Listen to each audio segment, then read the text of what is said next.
In a small village, where the sun always seemed to rise too early, lived a boy named Michael.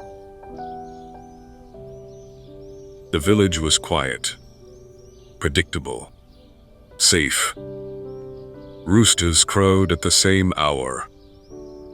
Farmers walked the same dusty road. And dreams rarely traveled beyond the hills. People here believed in simple things: work hard, eat together, sleep early.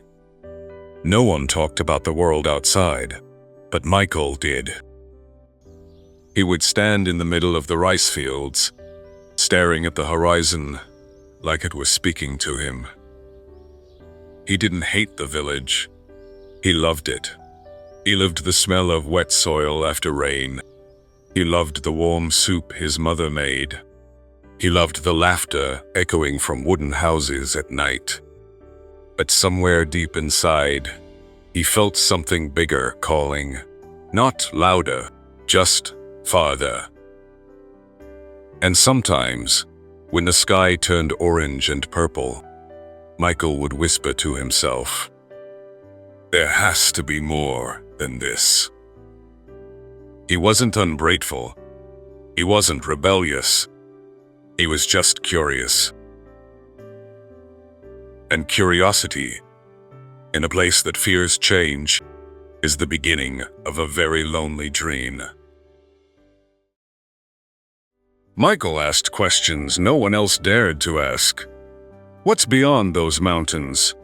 Do people live differently in the city?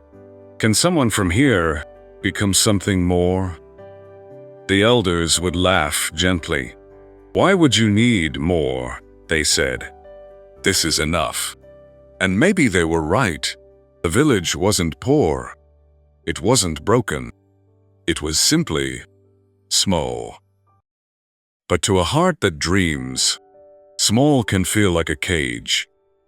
At school, while other children drew houses and farms, Michael drew skyscrapers. While others talked about inheriting land, he talked about building something new. Not because he thought farming was low, but because he felt called to create. Dreaming big doesn't mean looking down on where you are. It means believing where you are is not the limit. Yet, slowly, he began to notice the distance growing between him and his friends, between him and the comfort of normal. Dreaming big can be beautiful, but it can also be isolating. And Michael was about to learn that big dreams require big courage.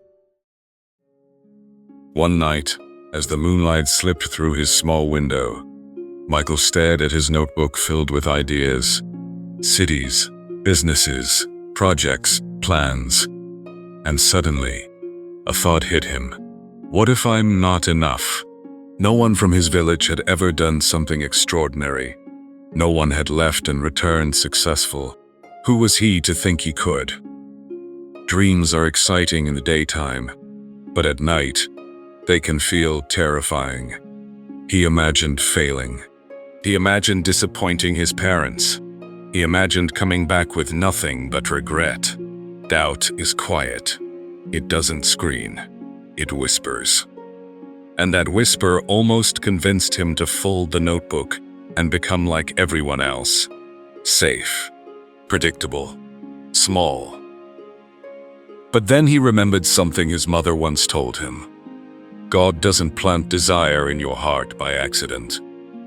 And maybe, just maybe, his dream wasn't random. Maybe it was planted.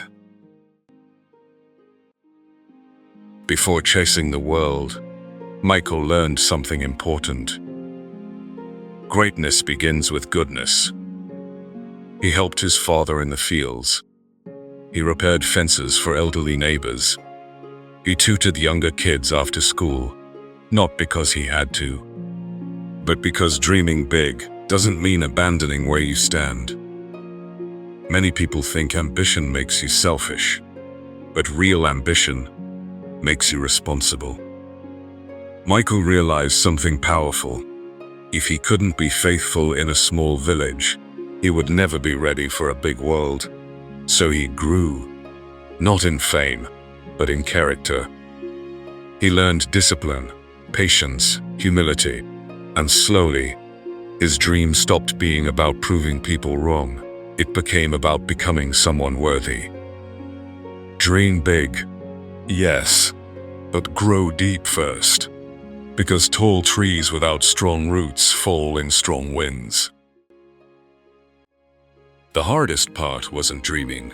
It was saying it out loud. At dinner one evening, hands slightly shaking, Michael spoke. I want to leave the village one day. I want to build something bigger. Silence filled the room. His father looked down. His mother stayed quiet. Not angry, just worried. Leaving meant risk.